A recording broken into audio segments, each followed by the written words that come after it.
This week I talked with James Blick. James is best known for his YouTube channel, Spain Revealed, which he runs along with his wife Yoli, where he gives a deep dive into the life and living in Madrid and around her, and more especially about food and lifestyle in Spain. But he also runs Devour Tours, which gives tapas tours in many cities in Spain and more general food tours around Europe. James and Yoli's YouTube channel has over 130,000 subscribers, but when COVID came, they also branched off into a new venture, and you can listen to more about this in the following interview. Hope you enjoy it. Hi James, how are you doing today? Good, Graham, how are you, mate? I'm good. So we've got you on today to talk about, well, your new venture, but also about your business and what happened with COVID and everything. So firstly, before we start, do you want to introduce yourself? Tell us how long you've been in Spain.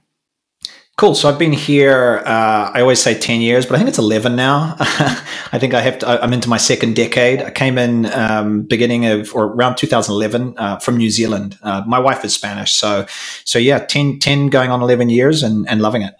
And you're in Madrid, yeah? I'm in Madrid, exactly. Can't you see the beautiful Mediterranean weather out the window? Yeah, I can see a bit of light at the back there. Yeah. You haven't got a sea view, though, in Madrid. You know? No, I don't. No. Yeah, there's a famous sort of punk song, aquí, I'm going to completely balls it up. It's effectively saying here in Madrid, we have no beach, but we have all these other things, Vaya. That's the one. Yeah, aquí no hay playa. Yeah. Pero we have all the other stuff. So I have to ask this question, and I probably know the answer. Why did you come to Spain and settle in Spain rather than taking a family and going to New Zealand or somewhere else? Sure. Well, I'd always loved the idea of living in Europe, and that predated the idea of living in Spain. I left New Zealand. I moved to France for a year when I'm 43 now, so when I was about 27, just to kind of get away from it. A typical Kiwi thing is to spend a year or two in England and London. I didn't want to do that, so I wanted to go somewhere different. And in France, I met my now wife, who's from Madrid. So really, I just kind of I'd been to Europe a couple of times, and I just had the whole cliche, the whole dream of the European lifestyle. And then obviously once I fell in love with a Spaniard, it was like, okay, well that focused it on Spain. But I didn't know much about Spain when I first moved here. Well, the thing is, usually when you meet the Spanish girl, that's where you get dragged back to, but it's not a bad place to be dragged back to, really, is it?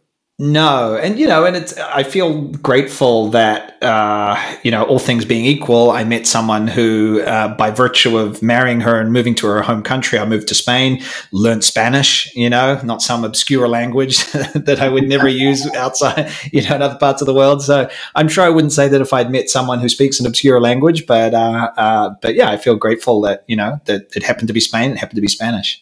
Okay, so you came along to Madrid, and unlike everybody else, you didn't say, right, I'm going to teach English. You actually set up a business, right? So what about your business? Yeah, I did teach a little bit of English, like everybody. I don't like teaching English. Everybody does that first. I had to get out. I like teaching, but I don't like teaching English. And so, when I moved here, I was actually working as a TV commercial director in New Zealand. So I moved to Spain. I was going to keep directing TV commercials. But pretty quickly I realized, and this is one kind of the things that is interesting for the course, is that I realized that when you move countries, it's a great opportunity to kind of reinvent yourself. Yeah. Not to kind of change your identity completely, but think about, how can I use this as kind of like a point in time that I can make a sort of a pivot in my life. And so I thought, well, I don't like advertising. I was falling in love with Spain, the history, the culture. I thought, I'm going to be a travel writer. I'd always loved writing. And so I thought I would sort of start writing, and the New York Times would be publishing my articles the next week, and, no idea. So after a rough year of not earning much money, I stumbled onto tours. I thought, well, I love Spain. I could be a tour guide as well. That will pay better than travel writing. And while the travel writing picks up, I can give tours. So I met a woman who had just started giving food tours, gastronomic tours here in Madrid. We teamed up, and I just started guiding food tours, tapas tours, and I loved it. Is the reason you love it because of the people or because of the food? Both. It's a really good question. I've never thought about it in that way. Sometimes people say to me, when people take a food tour, they book it because of the food, but often the memories are, they're about the food, obviously, and the food is great, but it's also about the company, the experience, the being with others and who they meet and what they have in common. So really, I love food. I'm a weird foodie that I'm not obsessed about the detail of food. I'm obsessed with the experience of eating, and the experience of eating in Spain is what is so wonderful of being standing at a bar, of the noise around you, of talking to the person next to you. That's kind of what I love. And I love the food and the wine, obviously, but it's the whole package. We definitely love the wine, yeah. That's the reputation I have, and I started to get a complex. People would say, you got it on lockdown. I was making cooking videos, and I'm like, yeah, I love your cooking videos where you get drunk and things like that. It's like, I don't want to have this reputation as an alcoholic on, some sort of, Keith Floyd kind of figure, but it didn't end well for him. So I've tried to tone down that reputation, but I do like a glass of wine. Yeah. Okay. So you started in Madrid, but you're not limited to Madrid at all now. So tell us about how you developed your business.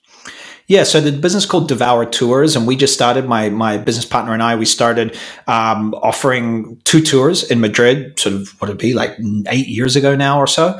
And we were just, I was leading the evening tour, Tapas and History tour. She was leading the daytime tour. We didn't see each other much. We communicate via WhatsApp.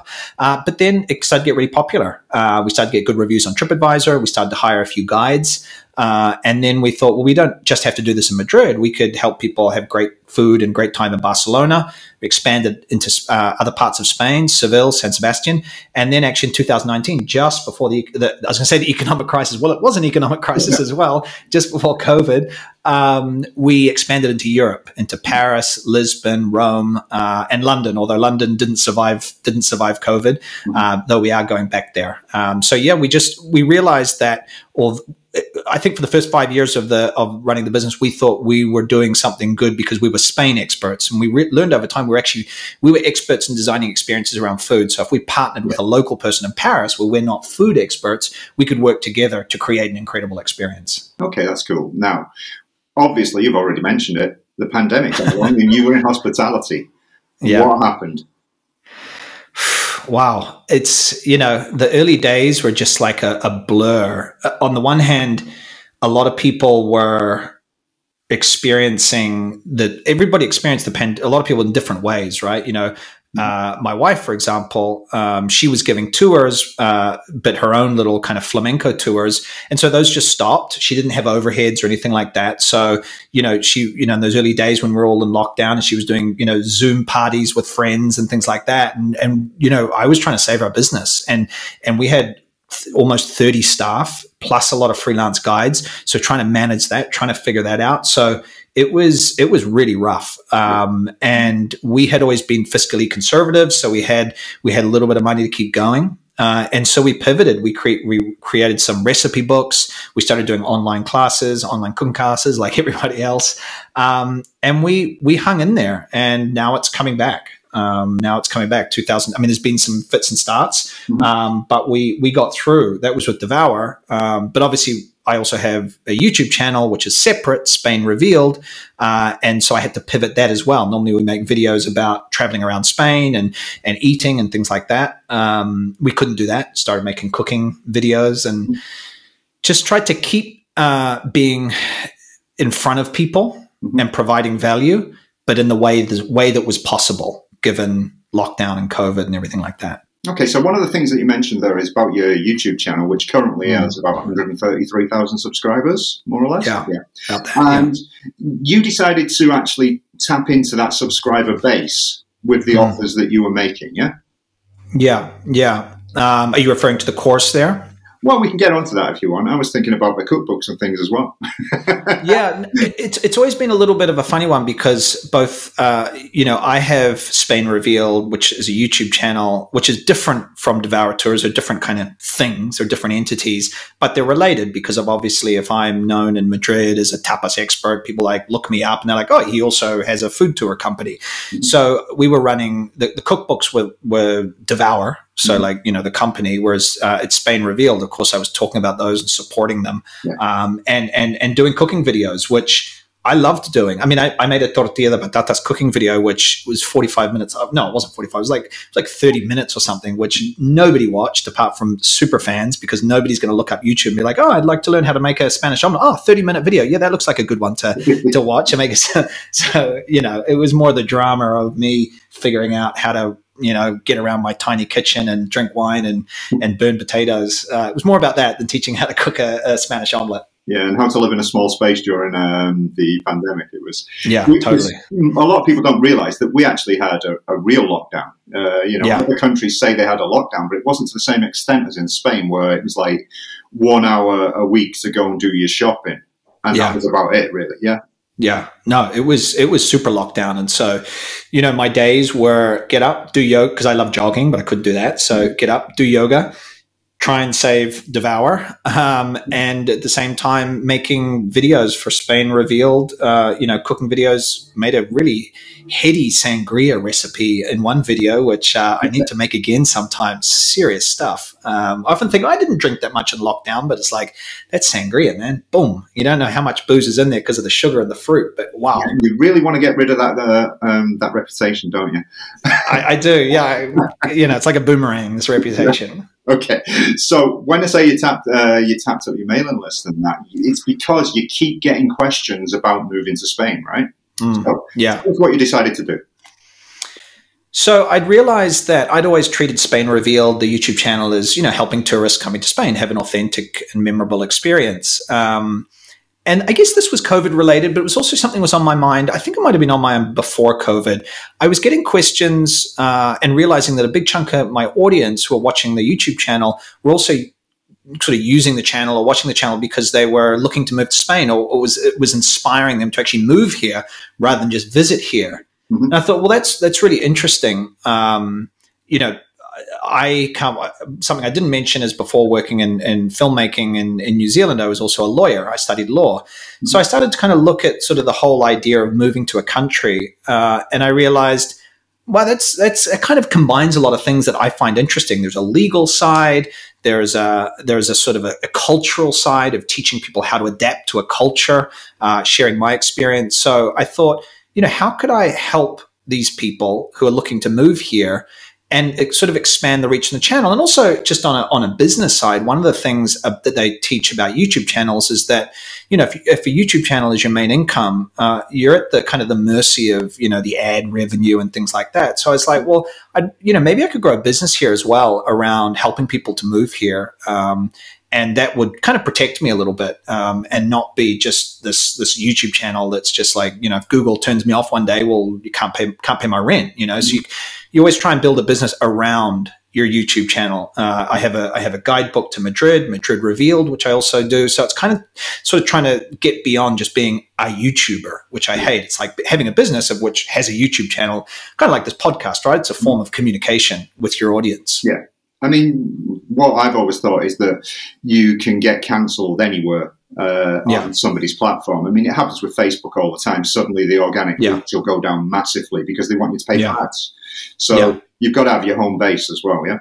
Exactly. And so it was kind of a combination of all these different things, and just sort of some curiosity about, God, like when I moved here, it was really easy in a lot of ways because I was married to a Spaniard.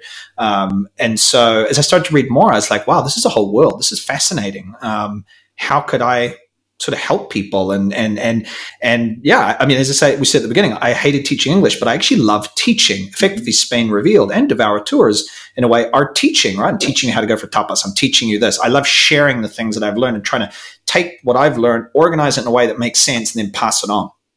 Yeah. So you decided to you decided to do this in the form of a course. Yeah. So tell us, how did you organize the course, and why did you decide to do it in that way? I realized that, when I was thinking about this, I was thinking, at first I was thinking, well, maybe it could be like an ebook or something like that, how to move here. And then actually a friend of mine had seen that in Italy, there was a couple of courses that helped people to move to Italy. I thought, well, that's a really interesting model because it includes a live portion, you know, Zoom calls. It involves video, you know, recording video, me teaching lessons. Mm-hmm. And so I started to kind of investigate that. And I thought this is a way that is a more dynamic way, I think. And courses have long been really big, but what they are now more courses is not just like watch these videos on your own time.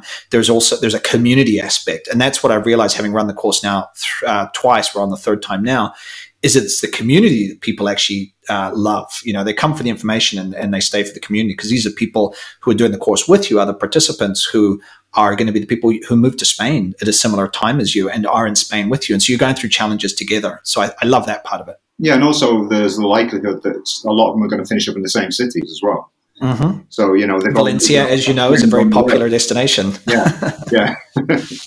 So what made you, we'll do the four tops thing here, what made you reach out to other people like myself down here in Valencia and other parts of Spain? Well, you know, when I was putting the course together, it's a funny one because, I mean, I had seen this other model that these other courses were running, and part of it was saying, okay, we divide into certain modules, one module on immigration, one module on real estate, one module on taxes, for example. Now, I can organize certain information around that stuff, but I'm not an expert in everything. And that's what's kind of interesting in developing a course like this. On the one hand, I have to have a knowledge of all these different areas, but I am not, nor ever are going to be, it would be impossible to be as a real estate or a Valencia expert like you, or an immigration. I'm not an immigration lawyer. So I have to work with experts to be able to provide that expertise to my audience. And so when I thought about the course and divided it into these different modules, healthcare as well, I thought, well, who's an expert in that area who I know or I've seen around who could, you know, come on and answer questions or provide that expertise. And what it means is that people get better answers than the answers I can give. It also helps, you know, when you move countries, I realize you go online, there's a whole bunch of information, but also you need help from experts such as yourself to buy a house or whatever it may be. And you don't know who to trust. And so in a way, if I say, well, you know, I think Graham's good, or I think this person's good, there's value just in that recommendation. You know, I've kind of vetted and gone through and thought, you know, I trust this person. This is the immigration lawyer I'm going to recommend. There are other good ones, but this is the one I recommend. And so there's a lot of value in providing that connection for the students, which is another kind of piece of the value of the course. Yeah, I think one of the things that we often notice is there's so much, I won't call it fake news, I'll call it false information out there, because it was written so long ago and things change. Yeah. And people don't update things. And when you go and you do a basic Google search, you might find something that's been there for years, which is totally and utterly irrelevant to the current situation. And I think, for example, from my situation from the UK, anything you read that was pre-Brexit is now totally irrelevant. Yeah, you know, so we've got a lot of people coming over from all over the world, and that their situation is now more relevant to Britain's situation. But you can find so much rubbish online, that's just not right. And we get told it by the potential clients. And we go, well, where did you read that? You know? Yeah, totally. So there is so much information out there, and part of it is, you know, part of the challenge also of the course is how much information to give and how much not to give. Because my tendency is to kind of, I don't want to say over deliver, but my tendency is to really get down to the grano, the nut of it, as we say in Spanish. And I kind of don't. I have to watch myself to pull back, because it can be overwhelming for people. You know, part of the journey has to be them kind of digging a little bit, but you got to get them on that those first few steps so they know the direction and know who to contact when they're like, hey, is this Valencia information correct? You know, what's the latest up to date? Call Graham, you know. Yeah, we hope to keep it up to date. Yeah. So what does your audience for this look like then? What you've said, you've gone through 2 courses already, you're now on to the third. What type of people are signing up for it, and how many people do you sign for each course? So in this current intake, we have 40 households. So in each household, there might be a family, there might be one person, there might be 2 people. So I would say the statistics are about sort of 80 to 90%, 85% are North American, mainly from the US. Then there are some Europeans. I think Europeans, obviously, the immigration route is easier than if you're from a third country like the US or the UK or New Zealand. So they're less likely to sign up for something like this. But I also think, you know, the US audience just happens to be an audience that predominantly is the audience of my YouTube channel. And so for whatever reason, it attracts people from the States. So it's a lot of people kind of pre-retirement, retiring early, I see a lot of people who are, particularly from the States, who are looking to they're tired. They've been working really hard for X number of years. And they're like, I can't, particularly post-COVID, I think, which is kind of middle of COVID when the course started, is they're saying, life can be a little different than this. It doesn't have to be this intense. So we've got enough money. We think we can retire early, or we can retire. We just want to slow down. We want to be more connected to a community. We want to travel in Europe. And Spain seems like a really good kind of place to lead that life. So I see a lot of people, but there's a whole mix. A lot of people moving with pets take the course. I don't know if that's because people moving with pets are like, well, we better do a course, because moving with 3 dogs, in the current course, there's a woman moving with a horse. So, are you an expert on moving with horses, Graham? Because I'll reach out if you are. So a lot of people, and then we do get some European people. I really designed the course initially saying, this is not for people from the EU, it's people from the States because of the whole immigration side. But I am seeing people from the EU take it. And, because there's a lot of value just beyond the immigration part of it that they need to learn about. So I am seeing that as well. And I would say a lot of people in that sort of 40s, 50s, 60s, people with families, a lot of couples, a lot of people who are a little bit nervous about the cost of healthcare in the US. And obviously healthcare, when you come on a non-lucrative visa, you have to get private healthcare, but it's dramatically cheaper than what healthcare would be in the US. So and a lot of people who feel a bit nervous about the political situation in the US, I noticed that, and are just kind of like, I'm done. I want to get out, I want to restart somewhere else. We've had that for the last few years. Obviously, I've written blogs about this, and we call them the Trump refugees. And even though Trump's gone, hopefully permanently, but could be temporarily, the situation created hasn't gone. And so we're getting people who don't feel secure with their families in that situation.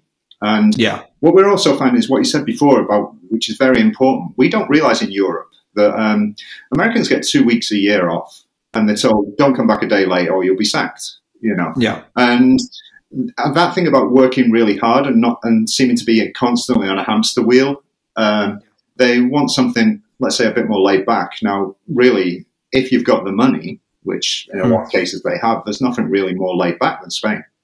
Yeah. I mean, there's competition from Portugal, particularly Portugal maybe has some tax advantages, or, is a little more liberal on some of the visa stuff, although that is changing in Spain now with the coming digital Nomad visa, which is not the official name, but we don't know what it's going to be called. So people kind of often are looking at both, but in the end, what often really wins out is they've been here on vacation and they just want to come back. And actually I'm seeing a number of people from the US who have ancestors from Spain, and they're very curious about whether it's a grandparent or even going further back, Sephardic roots, who were expelled in the 15th century. So it's a real combination there. We've got the list of names, haven't we? That if your name belongs to that, you may well be from the old Jewish community. Totally. No, it's fascinating. And there's still, I thought it had actually expired, but there are still roots. There are still kind of paths if you are, do have Sephardic heritage to get to Spain. Yeah. And as you said, there's a few advantages of Portugal, but a couple of those advantages have recently been taken away. Have they? Okay. You used to be able to invest anywhere in the golden visa, and now it's limited to certain areas. So you can't invest and you can't invest on the Algarve, and that they want people to move to the inland areas. And obviously they're not as attractive for people coming over from the States to move to inland Portugal, for example. Yeah. No, that's true. If you've got crypto, it's a big advantage. You're Ethereum or ethereal or whatever it's called. Not a world I understand. So we were talking before we started this, and you said that you haven't really got a page because what people do is sign up for your email list. So tell us what people can get more in touch with you about this, because at the moment, as you say, you're on the 3rd course. I assume it's full.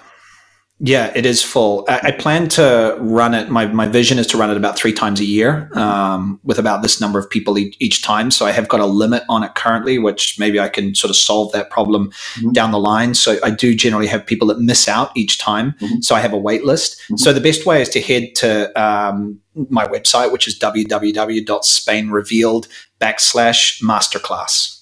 And there you can drop in your details, and you'll get a notification. You'll be on the wait list, and you'll get a little more information about the course. And you'll see my email then. And if you want to drop me an email and ask any questions, then I can reply. That's SpainRevealed.com/masterclass, right? Yeah, is that what I said? You missed the .com. Yeah. Okay. SpainRevealed.com. I got nervous there. I was like, I better be really clear when I say my, I say my website. And of course, then it's just in case it was a .s, you see. Yeah, exactly. No, SpainRevealed.com/masterclass. Great. We got that clear. Okay, perfect. Okay. Thanks for that, James. Nice one. Appreciate it, Graham. Good to see you. I'm sure we'll speak soon again. Yeah. Hopefully. See you in Valencia. See ya.